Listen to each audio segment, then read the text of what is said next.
নির্বাচনকালীন সরকারে থাকছে না আসিফ মাহমুদ। স্থানীয় সরকার, পল্লী উন্নয়ন ও সমবায় মন্ত্রণালয় এবং যুব ও ক্রীড়া মন্ত্রণালয়ের দায়িত্বে থাকা উপদেষ্টা আসিফ মাহমুদ সজীব ভুঁইয়া নির্বাচনকালীন সরকারের পদে থাকবেন না।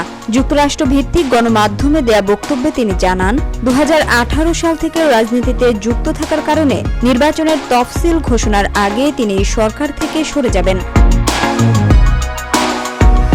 এদিকে তার পদত্যাগকে অনেকেই আসন্ন জাতীয় সংসদ নির্বাচনে অংশগ্রহণের প্রস্তুতির সঙ্গে যুক্ত করছেন।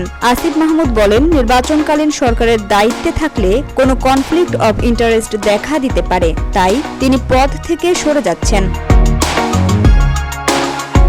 তিনি কি জাতীয় নাগরিক পার্টিতে যোগ দেবেন নাকি স্বতন্ত্র প্রার্থী হিসেবে নির্বাচন করবেন তা এখনও অজানা। তবে স্বতন্ত্র হলেও তিনি এনসিপির পূর্ণ সমর্থন ও সহযোগিতা পাবেন বলে মনে করা হচ্ছে। রাজনীতিতে শেষ বলে কিছু নেই, সময়ের সাথে হয়তো আসিফের পদক্ষেপও স্পষ্ট হয়ে যাবে। Samia Sultana, GBC television.